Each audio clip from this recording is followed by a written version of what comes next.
Es tan agradable, hermanos, compartir. Esta mañana precisamente hablábamos de eso, ¿no? Eso de confraternizar. Pero lo importante, hermano, es confraternizar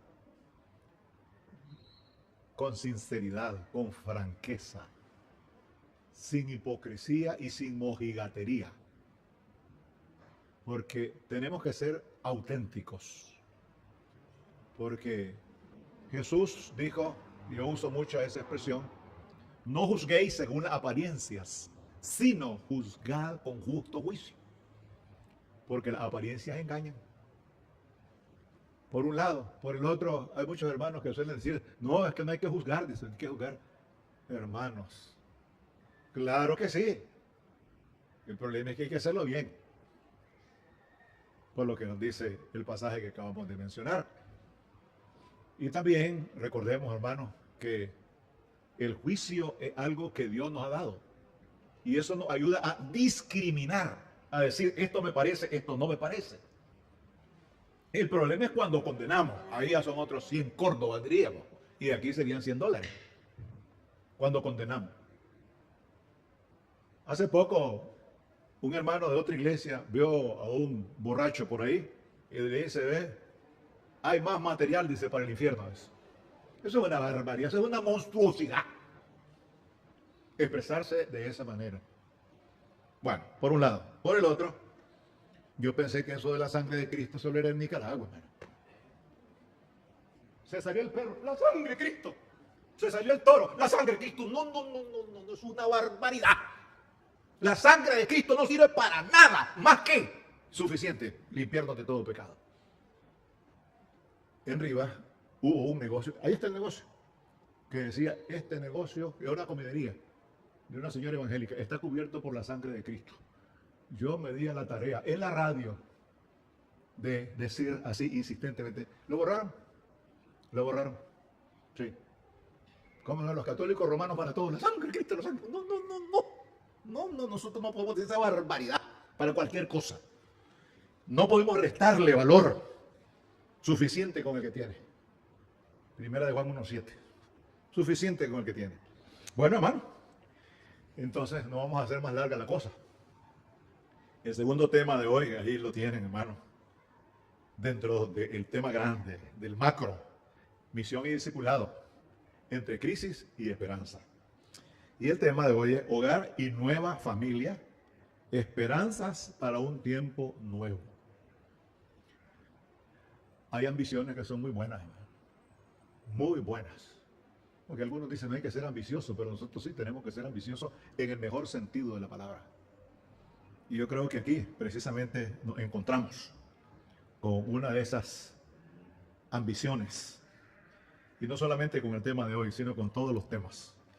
Y aquí nos encontramos en el Evangelio de San Marcos, en el capítulo 3. Vamos a leerlo, del 31 al 35. ¿Saben ustedes que yo he insistido y está funcionando ya? Si leemos el pasaje, no vuelva a usar o no lo leamos del todo, para que se siga el desarrollo. Porque ya se lee el pasaje, se cierra la Biblia y empezamos a volar. No, pero ahora lo vamos a leer. Del 31 al 35, capítulo 3. Vienen después sus hermanos y su madre y quedándose afuera enviaron a llamarle. Y la gente que estaba sentada alrededor de él le dijo, tu madre y tus hermanos están afuera y te buscan. Él le respondió diciendo, ¿quién es mi madre y mis hermanos? Y mirando a los que estaban sentados alrededor de él, dijo, he aquí mi madre y mis hermanos. Porque todo aquel que hace la voluntad de Dios, ese es mi hermano y mi hermana y mi madre. ¿Qué les parece? Eso pesa. Muy bien. Ahora, el otro pasaje, capítulo 9, del 35 al 37. Y entonces él se sentó y llamó a los 12 y les dijo, si alguno quiere ser el primero, será el postrero de todos y el servidor de todos. Y tomó a un niño y lo puso en medio de ellos. y tomándole en sus brazos, les dijo: el que reciba en mi nombre a un niño como este, me recibe a mí.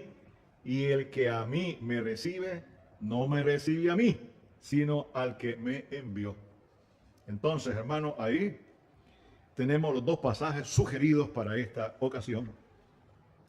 Y queremos decir que sin perder de vista el tema general del 105º aniversario de esta amada iglesia, misión y discipulado entre crisis y esperanza, he considerado la importancia de recordar, porque me parece bien, el origen del vocablo hogar. Y a mí siempre me ha gustado el origen de esa palabra. Viene del latín focaria, que es hoguera. Y para que una hoguera produzca calor, es necesario que todos los trozos de leña estén juntos. Porque si los separamos, sencillamente no hay calor, se apaga el fuego y se producen o estamos expuestos a muchos peligros. Porque ustedes saben que el calor se usa también para evitar algunos peligros. Como cuando San Pablo allá en la isla de Malta se le pegó una serpiente ahí en la mano, sacudió y cayó en el fuego. Así que el fuego tiene varios significados en las Sagradas Escrituras, pero no vamos a hablar de eso.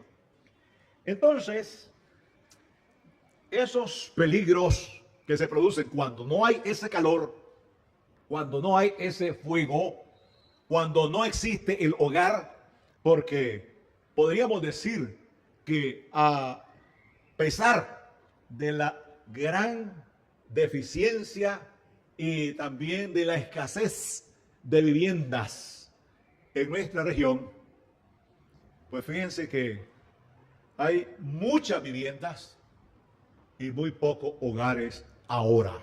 Y eso es lamentable, eso es trágico, eso es trágico.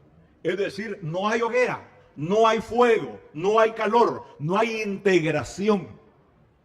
Y eso es lo que ha sucedido y está sucediendo en muchas familias que ya dejaron de ser, en muchos hogares que ya dejaron de ser, porque el fuego se ha apagado debido a que los trozos de leña se han separado.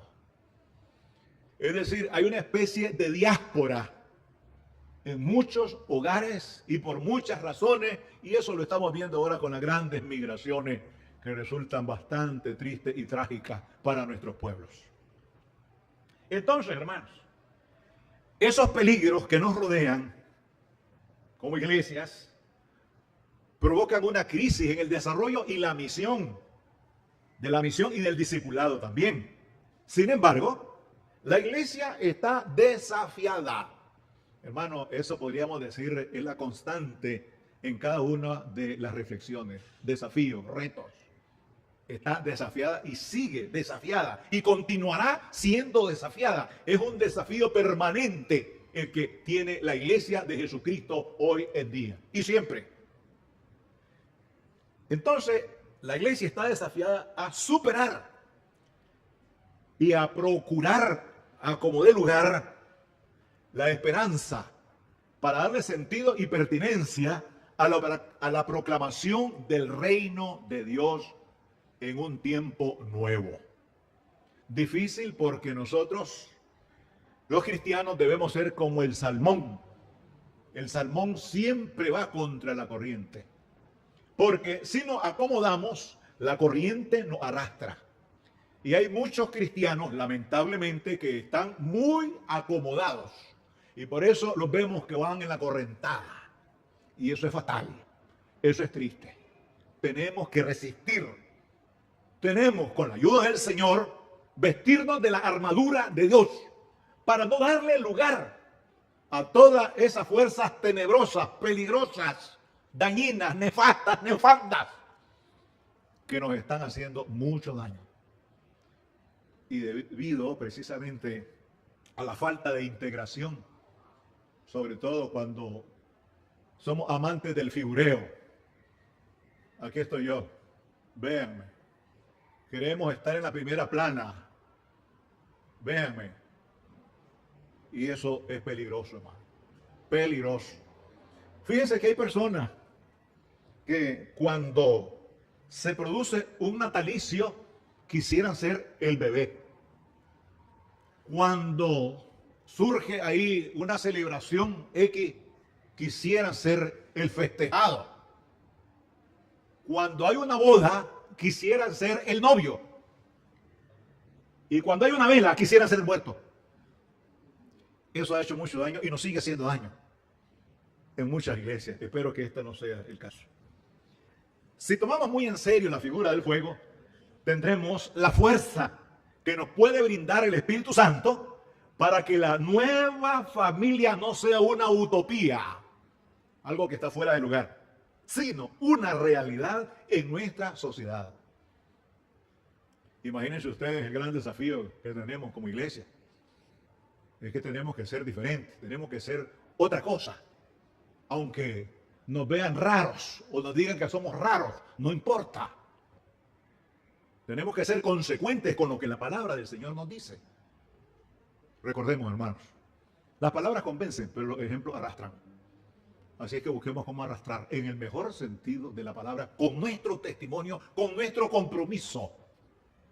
No es necesario que diga, soy cristiano. En Antioquía no sucedió eso, sino por el comportamiento que tenían los seguidores, que en aquel entonces eran los del camino, le llamaron cristianos. Pero ahora yo soy cristiano, no, hay que tener cuidado, porque fíjense que hay cristianos, hay cristinos y hay cretinos. Y hay que tener mucho cuidado en ese sentido. Como aquellos que dicen, yo tengo el Espíritu. No me diga eso, por favor, no me lo diga. No. Vívalo, demuéstrelo. Porque hay algunas personas, y usted tiene el Espíritu, y como que si uno anda ahí, un lapicero, cualquier cosa, hermano. Yo no sé por qué se manipula tanto eso, hermano. Y ese falta de respeto, y es abuso también, hermano. Es abuso. Bien. Entonces, en vista que el fuego marca el inicio de la iglesia apostólica. Por cierto, nosotros somos apostólicos, ustedes lo saben. Somos apostólicos no denominacionalmente hablando. También somos pentecostales, pero no denominacionalmente hablando, porque hay muchos pentecostales que no corresponden y no van en consecuencia con los hechos de los apóstoles, porque el pentecostal debe y tiene que ser bíblico, profético y carismático, sin hacer mueca, como los que yo hago. Entonces, decíamos, ¿no?, que el fuego marca el inicio de la iglesia apostólica y por ende el día de Pentecostés. Marca el nacimiento de la iglesia cristiana y en consecuencia la misión y el discipulado.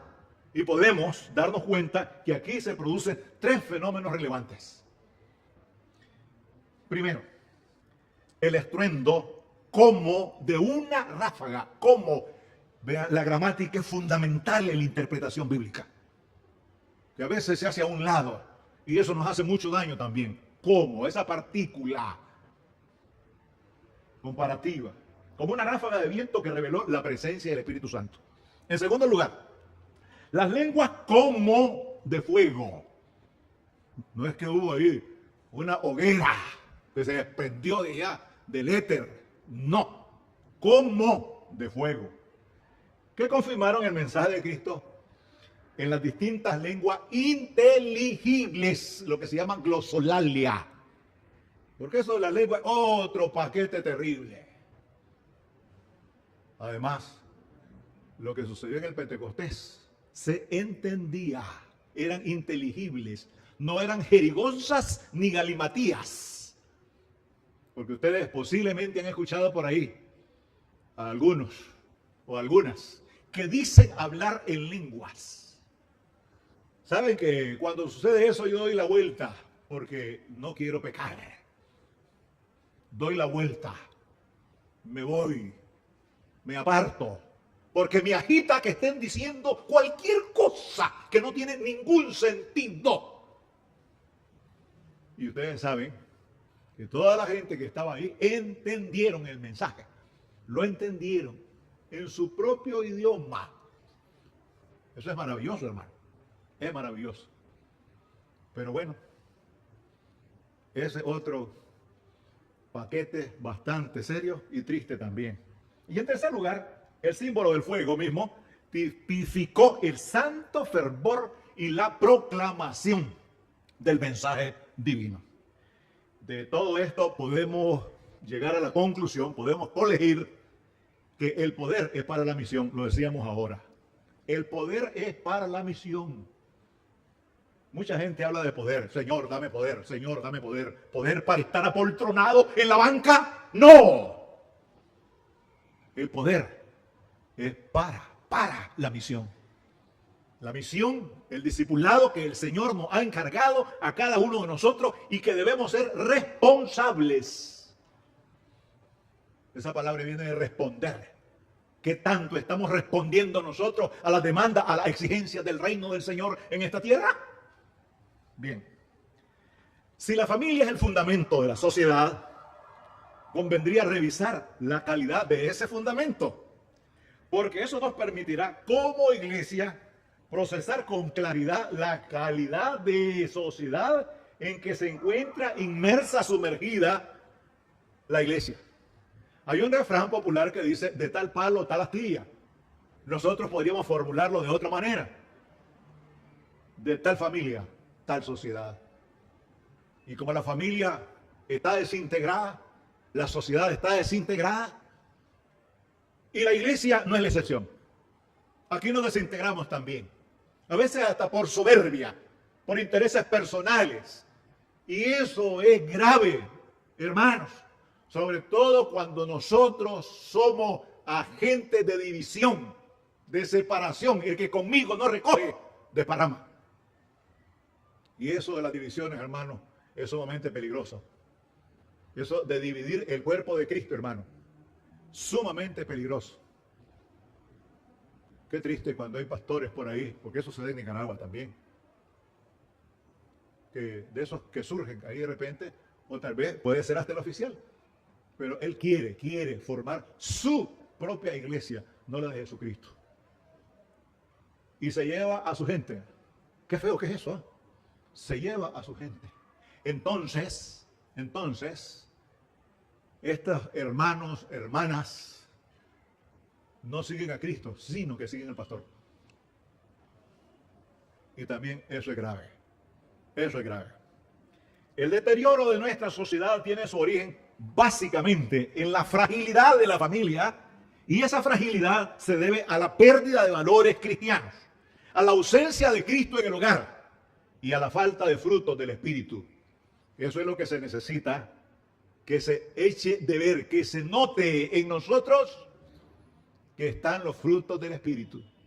Fíjense, y es en singular, el fruto del Espíritu. Si ustedes lo verifican ahí no dice los, sino el fruto del Espíritu. Porque eso es como un diamante que tiene varias facetas, varias aristas. Y ahí están todos los frutos del Espíritu. Muy bien. Entonces, hermanos, la sociedad de la posmodernidad ha entrado en un descenso vertiginoso. Y eso es el resultado precisamente del desmoronamiento, de la fragmentación y del estado famélico de la familia. Esto significa que la familia, en términos generales, padece de un marasmo espiritual y material sin precedentes, es decir, de un enflaquecimiento profundo que es casi cadavérico y en consecuencia alarmante. Esta sociedad dramática le plantea a los cristianos en general y a los bautistas en particular un desafío que debemos asumir con carácter de urgencia. Aquí todo es de urgencia, ¿saben? Todo es de urgencia. Tal desafío consiste en promover hogares y familias capaces de proyectar esperanzas para un tiempo nuevo. Hay que escribir un nuevo capítulo de la historia de la iglesia. Nosotros somos los protagonistas ahora. Y yo creo que hay que cambiar el escenario.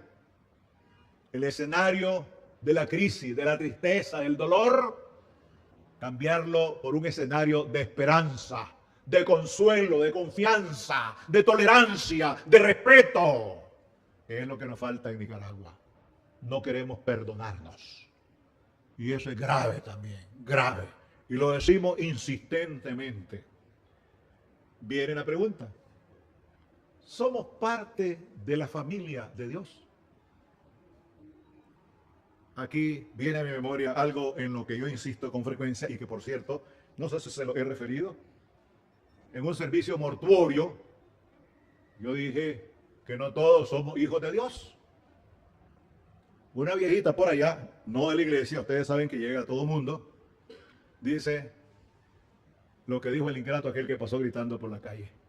Ese viejo está loco. Y se levantó la viejita y se fue. Y hace poco que celebré un responso. Esa es otra cosa, el responso piensa que son los católicos. Pero no, hermano, una pequeña liturgia, eso es todo. En un ambiente pues, un poco, como diría Cantinflas, fufurufa. Cuando yo dije que no todos éramos hijos de Dios, la gente se puso y empezó el cuchicheo ahí, el ronroneo. Siempre me ha llamado la atención cuando Jesús le dice a los fariseos, vosotros sois de vuestro padre el diablo. Somos creación de Dios. Ahí no hay problema. Todas las cosas por Él fueron hechas y sin Él nada de lo que ha sido hecho fue hecho. No hay problema. Pero ser hijo, hay condiciones en la Biblia para ser hijo de Dios. No creo que los de ISIS y los del Estado Islámico sean hijos de Dios. Solo recuerdo cuando San Pablo le dijo a Elimas, aquel mago, le dijo, hijo del diablo, enemigo de toda justicia. Entonces, para promover, hermanos, ese grande y delicado desafío, eso de promover hogares y familias con capacidad para proyectar esperanzas para un tiempo nuevo, es necesario y urgente que como iglesia revisemos nuestro grado de parentela con Jesús. Ahora, hermanos, nos encontramos con otro asunto. Bueno, voy a usar el término centroamericano porque es lo que más conocemos. Muchos centroamericanos quieren ser judíos, hermano. Y algunos hasta sionistas. Ahí están los símbolos, hermano. El candelabro, la estrella de David. Y eso, la iglesia bautista más grande de Nicaragua. Ahí está, hermanos, la bandera de Israel. Y yo lo digo así, hermanos, directamente. Vayan allá a Jerusalén a ver si encuentran la bandera de Nicaragua ahí en una iglesia, en una sinagoga. ¿Cómo es posible estar absorbiendo, hermanos, cosas que el mismo Jesús desechó siendo judío? El mismo Juan fue antijudío. Pero aquí queremos ser judíos. Solo recuerdo una expresión de mi maestro Juan Están. No se olviden que los judíos son bien judíos, decía. Ya. Entonces, hermanos, ese grado de parentela está determinado por el amor, la obediencia y la fidelidad. Vean qué interesante, hermano. No es por consanguinidad, no, hermano, no es por sangre. No nos interesa, hermano. Suficiente con haber sido injertados en el olivo verde, que dice Pablo a los romanos. Suficiente con eso, hermano. ¿Por qué anhelar? Eso sería algo así como lo que hizo Michael Jackson. Como renunciar a su identidad. Hemos hablado mucho de identidad. Queremos tener otra identidad. No. Asumamos que nosotros somos producto del mestizaje. Y por cierto, un mestizaje bastante variado. Yo he dicho que nosotros somos como una especie de tutti frutti. Porque los españoles que vinieron aquí, ya venían, vean así, con árabes, imagínense ustedes. Por eso es que somos haraganes. Somos desasiados por los españoles. Somos mal hablados por los españoles. Lo único bueno que nos dejaron es el dialecto, porque nosotros no tenemos una lengua original. Fue impuesta, dicen los especialistas en lengua. Bueno, otro capítulo es, si me amáis, guardad mis mandamientos. Ahí está el amor. Estamos guardando nosotros los mandamientos del Señor. Ustedes saben que son dos nada más. Son dos. Pero qué difícil es. Qué difícil. Es necesario obedecer a Dios antes que a los hombres. Algo especial también, obediencia. Sé fiel hasta la muerte, que yo te daré la corona de la vida. Eso de la fidelidad, hermanos, al Señor. Eso de la fidelidad al Señor. Ay, ay, qué pena, qué pena. Y la fidelidad, hermano, tiene un peso en la vida cristiana extraordinario. Porque nos encontramos con algunos hermanos que andan buscando la iglesia perfecta. Y dice Rick Warren, si encuentra la iglesia perfecta, no entre, porque le va a echar a perder. Y que no somos perfectos. Y quien nos pide perfección a nosotros, no es perfecto. Por lo tanto, la perfección tiene que ser una búsqueda constante, permanente, persistente, pertinaz. Fíjense, esa es la demanda, la perfección. Ustedes pues vosotros perfectos, como vuestro Padre que está en los cielos es perfecto. Ahí sí, hay que buscar eso todos los días. De acuerdo con el Evangelio, hermanos, de San Marcos, en el pasaje que ya leímos de capítulo 3, del 31 al 35, Jesús establece, fíjense ustedes, las condiciones del verdadero parentesco. No se trata solamente de una cuestión de carne y sangre. No. Es probable que una persona se sienta más cerca de alguien que no necesariamente sea un pariente carnal, sino de aquellos con quienes está unido por lazos de amor filial o de amor fraternal. Siempre me ha gustado una expresión de don Francisco de Quevedo y Villegas, a quien yo admiro mucho, siglo de oro de la literatura española, el padre del conceptismo español. Dice, el amigo es como la sangre, que cuando uno se hiere, sin que lo llamen, acude. Eso es más que muchos hermanos de sangre que existen por ahí. Eso es algo que a mí me ha impresionado mucho. Por otro lado, hermanos, surge otra pregunta muy importante. ¿En qué consiste un auténtico parentesco? En primer lugar, el verdadero parentesco reside en una experiencia común. En especial cuando se trata de una experiencia en la cual dos personas han pasado realmente por determinadas situaciones. Han intimado, es decir, han trabado una amistad íntima. Como bautistas, ¿qué tan amigos nos sentimos de Jesús? Y cantamos, yo tengo un amigo que me ama. Tú tienes un amigo que te ama. Tenemos un amigo que nos ama. Y nosotros le amamos a él. En muchas iglesias yo digo, ¿y el amén qué pasó? Y me gusta la honestidad. Me gusta la honestidad. En segundo lugar, el verdadero parentesco consiste en el interés común. Si Jesús siempre mostró y sigue mostrando interés por su reino en esta tierra, además de haberlo establecido él mismo allá en la sinagoga de Nazaret, cuando él presentó su plan de trabajo, cuando él dijo, Isaías 61, 1 y 2, el Espíritu de Jehová está sobre mí, pues me ha enviado para lo que tenemos que hacer nosotros también. Muy bien. La iglesia también está interesada, ojalá que sí, por el reino, porque está llamada a ser continuadora precisamente del reino. Por eso siempre me ha llamado la atención y me gusta mucho y lo refiero con cierta frecuencia. Cuando en 1902 un francés llamado Alfredo Loisy dijo que Jesús vino a establecer, a inaugurar el reino, pero le salió la iglesia. Miren qué interesante, le salió la iglesia. Significa que la iglesia debe ser continuadora del reino que Jesús inauguró. Ese es el papel de la iglesia en esta tierra. ¿Para qué la iglesia? Para promover, para empujar todo lo que tiene que ver con el reino de Dios en esta tierra. Amor, justicia y paz. En tercer lugar, el verdadero parentesco radica en una obediencia común. Si Jesús siempre mostró obediencia a su Padre, y eso es algo que le caracterizó a Jesús, también la iglesia está llamada a ser obediente.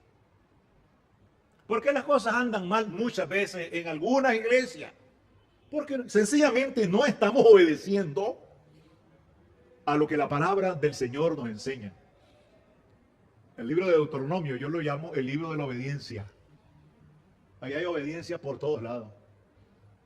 Si ustedes lo examinan, especialmente el capítulo 28 de Deuteronomio, la primera parte, porque la segunda es fatal. Y en cuarto lugar, el verdadero parentesco radica en una meta común. Si Jesús se interesó por buscar y salvar lo que se había perdido, hermanos, de igual manera la iglesia está convocada, llamada a traer hombres y mujeres a los pies de Jesucristo. Pues ya que en la sabiduría de Dios el mundo no conoció a Dios mediante la sabiduría, agradó a Dios salvar a los creyentes por la locura de la predicación. Hermanos, siempre me ha agradado también, ahí mismo en Primera de Corintios, cuando San Pablo dice en la versión de 1909, porque lo loco de Dios es más sabio que los hombres. Ahí dice lo insensato en la versión 1960, pero en 1909 la versión es lo loco de Dios. Vean qué interesante. Pues hermano, aunque para muchos resulte ser una locura, tenemos que predicar el evangelio en tiempo y fuera de tiempo. En cualquier circunstancia, hermano. A mí me da risa, porque ya en varias ocasiones, sobre todo en la radio. Bueno, dice, es que el pastor dice, solo Biblia es, dice, así. Porque yo insisto en ese sentido, en esa dirección. Solo Biblia es, dice. ¿Y qué es lo que dice usted? Yo puedo decir cualquier cosa, pero la Biblia dice esto. Pero es que yo quiero que usted me diga, pues, no, es que yo puedo inventarle. Y usted va a aceptar cualquier cosa que yo le diga. Mejor veamos qué es lo que nos dice la palabra, que es fiel. Ahora bien, hermano, como cristianos bautistas, ¿en qué condiciones estamos para promover hogares y familias con una visión de esperanza para un tiempo nuevo? El principio de la educación es predicar con el ejemplo, hermano. ¿Cómo están nuestros hogares, hermano? ¿Cómo están nuestras familias? ¿Qué tan integrados nos encontramos? Hay hoguera, hermano. Tenemos hoguera. Ustedes saben que en los países fríos, ¿no? Se llama hogar, precisamente en donde tienen una especie, por decirlo así, como de horno para calentarse, hermano. Y a eso le llaman hogar. Bien, recordemos que el principio integrador del hogar y la familia es Jesucristo. Y en San Marcos 9:35 Jesús exhorta a hacer la voluntad de Dios para ser hogares y familia. Para ser, verbo ser, hogares y familia. Y para después hacer hogares y familia en esperanza para un tiempo nuevo. Porque si nosotros no estamos integrados, hermanos, como familia cristiana, como familia bautista, no vamos a hacer un buen trabajo. Tenemos que integrarnos. Tenemos que acercarnos. Tenemos que tolerarnos. Tenemos que perdonarnos. Tenemos que soportarnos. Sobrellevar los unos las cargas de los otros y cumplir así la ley de Cristo. ¿Y cuál es la ley de Cristo? La ley del amor. Qué difícil que es la cosa. La ley del amor. Y ahí como que nos trabamos. No queremos bajar la cerviz. Bueno, inmediatamente surge una pregunta que es clave y a la vez toral. Toral es lo fundamental de lo fundamental. ¿Cuál es la voluntad de Dios? ¿Cuál es la voluntad de Dios? Que creamos a Jesucristo y que le obedezcamos. Porque fíjense ustedes, y esto es bastante común, si hacemos una encuesta, ¿usted cree? ¿Usted? Ah, sí, claro, yo creo perfectamente. Hasta la pregunta es necia. Pero es que el creer tiene una implicación muy seria.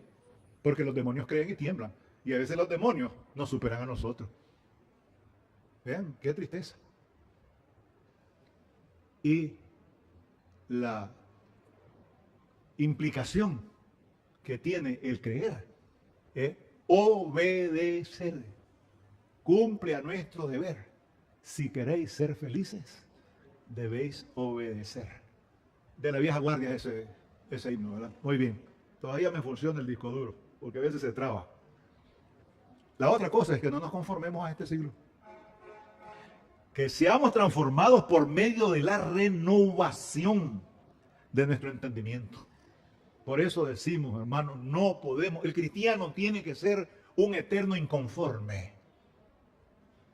Si nos conformamos, hermanos, hasta ahí llegamos.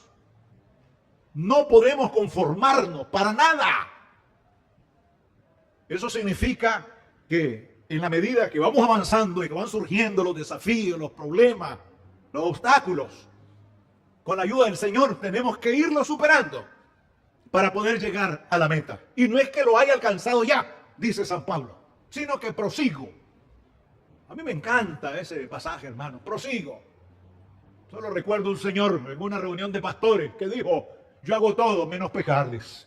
Yo no me tiré la carcajada, pues por respeto, porque era un señor bastante mayor, pero por dentro yo me revolcaba de la risa.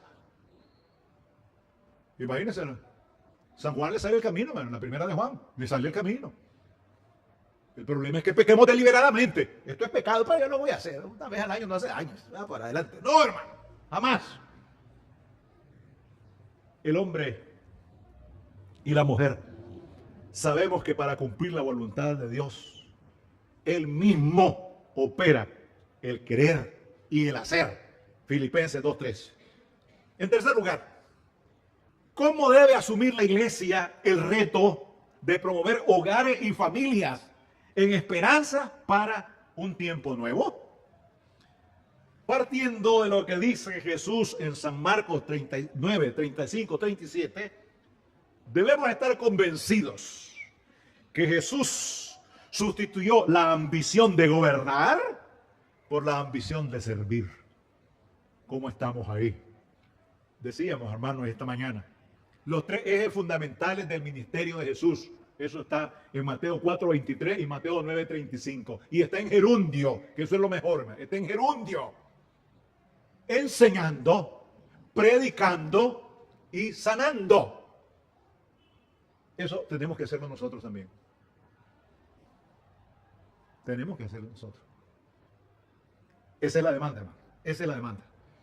Entonces, Él sustituyó esa ambición de que nos hagan cosas por la ambición de hacer cosas para otros. Que ahí hay una diferencia significativa. Entre los griegos se encuentra una historia muy bonita. A mí me agradó mucho. Había cierto espartano llamado Paedaretos. Debían elegir 300 hombres para gobernar Esparta. Y Paedaretos era uno de los candidatos. Cuando se leyó la lista de los elegidos, su nombre no figuraba.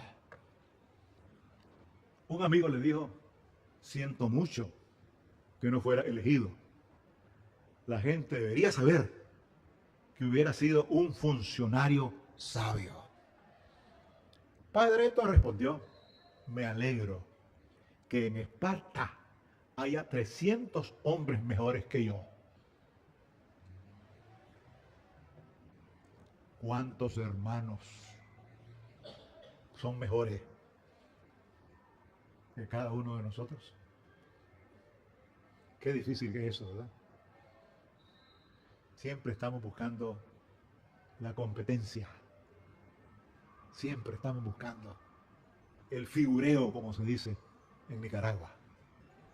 Me alegro que en Esparta hayan 300 hombres mejores que yo.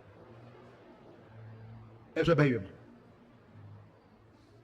Este personaje se convirtió en toda una leyenda, hermanos, porque estuvo dispuesto a dar el primer lugar a otros y no guardar rencor. Qué tristeza, ¿verdad? Qué tristeza. Cuando vemos que algún hermano o una hermana se destaca, hace un buen papel, y nosotros en lugar de acompañar, de ayudar, buscamos más bien cómo bloquear. Y eso, hermano, es peligroso también. Servimos de piedra de tropiezo, altamente peligroso.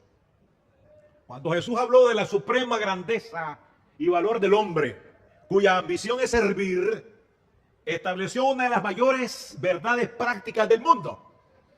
Debemos estar absolutamente claros que para asumir este reto, que no es nada fácil, ni mucho menos sencillo, debemos tener un profundo sentido de servicio, considerando que el servicio fue uno de los ejes fundamentales del ministerio de Jesús. Porque el Hijo del Hombre no vino para ser servido, sino para servir y para dar su vida en rescate por muchos. El Hijo de Dios, el unigénito del Padre, el primogénito de María, el Rey de Reyes, el Señor de Señores, capaz de lavarle los pies a un ladrón. Y sabía muy bien a quién se los estaba lavando. Pero la misericordia de Dios en Jesucristo también se refleja de una manera evidente, que hasta en ese momento ya el Señor va de salida, fue capaz de lavarle los pies a Judas. ¿Seríamos capaces nosotros, hermanos, de hacer eso? Independientemente de cómo se encuentren esos pies, porque ustedes saben que hay pies de pies, pero a Jesús no le importó eso. Solo recuerdo de un pastor no bautista durante la guerra. Bueno, quiero decirles que en esa iglesia sí se acostumbra el lavatorio de pies, pero a ese pastor se le pidió que si podía acompañar a un joven al hospital, porque iba a pasar por el examen para ver si estaba apto para el servicio militar o no. Este pastor que lavaba los pies dijo que no. Le dijeron a otro, sí, con mucho gusto, que no acostumbra esa práctica. Fue al hospital, pasó todo el día porque aquello era largo, tedioso, angustioso y molesto. Hermanos, y ese pastor estaba vinculado, ¿no?, con cierta persona por ahí, hizo las gestiones y resulta que el joven fue eximido del servicio militar. Eso de lavar los pies, hermano, eso en lo personal, hermano, en lo personal para mí, eso no es problema, hermano, no es problema, para nada, hermano, para nada. Pero el Señor nos pide más que lavar los pies, más que lavar los pies. Sencillamente Él estaba dando una lección a sus discípulos y a nosotros también, una lección de servicio. Y eso es sumamente importante. Bien, ejemplo os he dado para que como yo os he hecho, vosotros también hagáis. Ya vamos terminando, hermanos, porque me da la impresión, ¿verdad?, que algunos ya están ahí como que se balancean, ¿verdad? Así, ¿no? Pero bueno, tenemos que sobrellevar los unos las cargas de los otros, hermanos. Muy bien. Estamos conscientes, hermanos, de la importancia y las necesidades de los hogares y familias que nos rodean. La Iglesia de Jesucristo no puede ignorar la dramática realidad que experimentan muchas familias a nuestro alrededor. Esto nos lleva a plantearnos una demanda que consiste en lo siguiente: ayudar a los necesitados es ayudar a Cristo. Y esto se relaciona y se conecta. El Espíritu está soplando muy bien con lo que dijo nuestro hermano Stanley. ¿Acaso no estamos necesitando hogares y nuevas familias que sean esperanzas para un tiempo nuevo? La mejor analogía que nos presenta y nos enseña Jesús la encontramos en los dos versículos de San Marcos 9, 36 y 37. Y tomó a un niño y lo puso en medio de ellos, y tomándole en su brazo dijo: el que reciba en mi nombre a un niño como este, me recibe a mí. Y el que a mí me recibe, no me recibe a mí, sino al que me envió. Ahí está la mejor analogía para nosotros. Y digo esto, hermanos, porque el tema que nos ocupa nos plantea una necesidad urgente e importante. La diferencia es que no se trata de un niño, sino de hogares y familias que requieren de una atención especial para brindarle un espacio relevante en la comunidad. Sin pretender forzar el texto, lo que pretendo destacar es la importancia de brindar apoyo a quienes no tienen ninguna posibilidad económica, que no tienen influencia ni poder.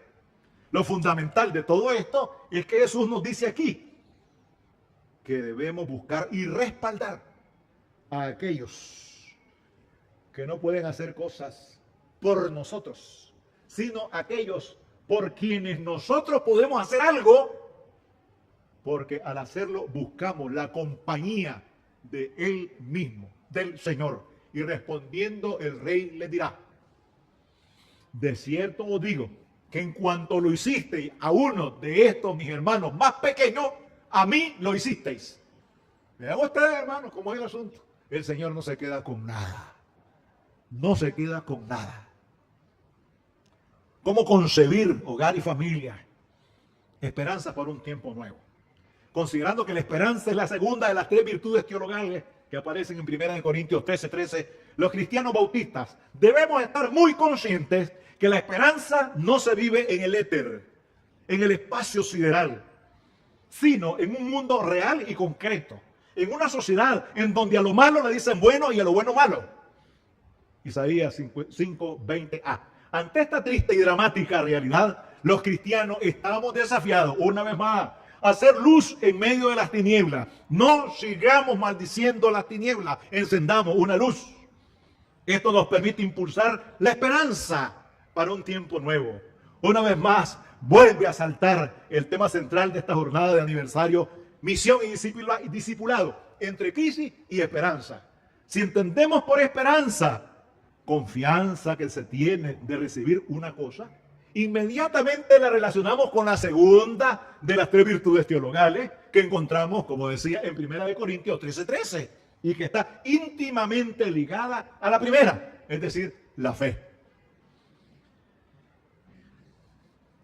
Leon Dufour, en su diccionario del Nuevo Testamento, explica el tema de la esperanza bajo 4 perspectivas. Número 1, como sentimiento que se dirige hacia un objeto que aún no se tiene, lo que implica constancia. Constancia. ¿Qué tan constantes y persistentes e insistentes somos los bautistas en las demandas que nos plantea el reino? Más que un sentimiento, debemos tener fe en quien lo imposible lo hace posible. Y ahora que hablamos de sentimientos, muchas, pero muchas personas viven de los sentimientos y no de la fe, de las emociones. Es que yo sentí una cosa rara. Si no sienta nada, tenga fe en el Señor. Eso es todo. Tenga fe. Al Señor no le interesa nada de esas expresiones así extrañas, raras. No, eso no le interesa para nada. Para nada. Con eso del evangelio del derrumbe. A mucha gente le encanta, ¿no?, que la derrumben. Yo recuerdo hace un tiempo en Managua que viene una señora de Puerto Rico y va a ver, cuando usted lo salude, usted se va a caer. Así me lo ya, voy para allá. Ya me saluda, después me presenta. Me dio un abrazo que casi nos caemos los dos. ¿Por qué? Aquel abrazo fue tan efusivo que ya perdimos el equilibrio y íbamos de viaje. Pero yo he dicho, hermano, el único que me puede derribar a mí es el Espíritu Santo. Pero que alguien, un fulano, una fulana, no. Solo que me dio un golpe, pues tal vez, hermano, en el mentón. Entonces, ni modo. O aquí, ¿verdad?, detrás de la oreja. Tal vez ahí puedo caer. Y yo ridiculizo eso, hermano. Hago guasa, hago chacota de esas cosas, ¿saben? Me vuelvo altamente irónico. Me chocan esas cosas, hermano. Me chocan.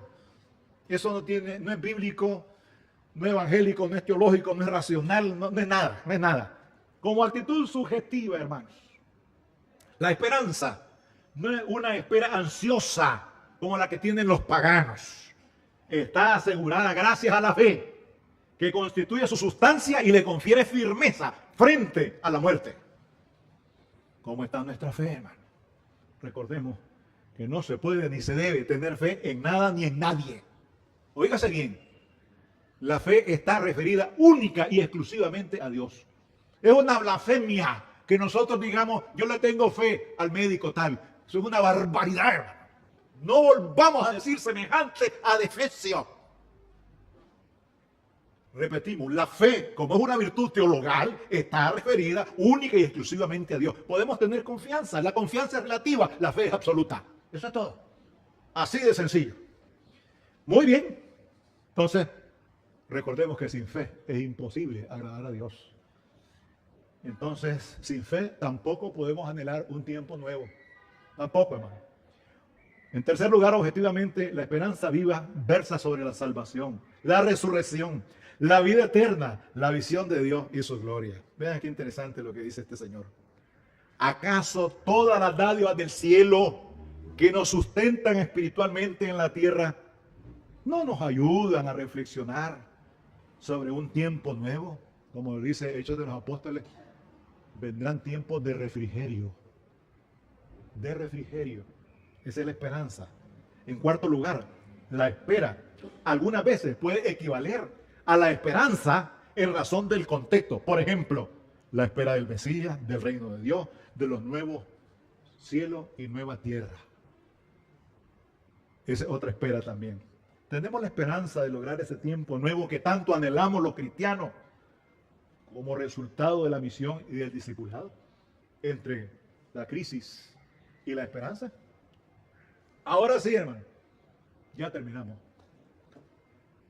A 105 años de labor ininterrumpida a favor del reino de Dios en esta tierra, la primera iglesia bautista de San Salvador, en la avenida de Cuscatlán, ¿verdad? ¿Es así? Vamos bien, vamos bien.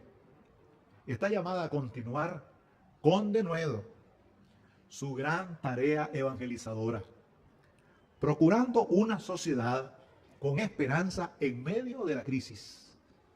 Nuestro testimonio será determinante para que la sociedad tenga confianza en nuestra labor, siempre y cuando demostremos que nuestro compromiso y el de nuestra familia es única y exclusivamente con el proyecto de Jesús. Porque hay algunos pastores que se están metiendo en otros negocios. Y eso lo vemos allá en Nicaragua.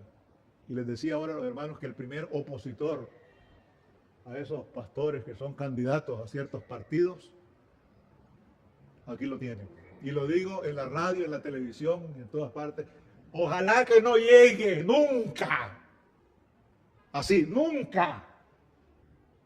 Un evangélico, menos un pastor, a la primera magistratura. Porque será un fracaso. Con F mayúscula. Será un fracaso. Y no hay que ser profeta para decir eso. Para que nuestra comunidad pueda iniciar un proceso de saneamiento. No me gusta la palabra sanación, ya les dije, porque es esotérica, pertenece al mundo oculto. Es necesario y urgente que la familia tema a Dios, sirva al Señor con sinceridad y lealtad. Es necesario que se aleje de prácticas paganas, de cultos satánicos, de negocios ilícitos y de las obras de la carne. Los cristianos comprometidos tenemos que tomar una decisión a lo inmediato. Y esa decisión debe ser un sí rotundo para servir a Dios amando al prójimo, ayudando a los niños, jóvenes, mujeres, ancianos, minusválidos, desocupados, enfermos, viudas, prostitutas, homosexuales, borrachos, drogadictos, etc. Todo esto generaría un tiempo nuevo. Hermanos, no nos olvidemos de ese compromiso que tenemos con el Señor y pensemos más en la esperanza que en la crisis. Que Dios nos bendiga.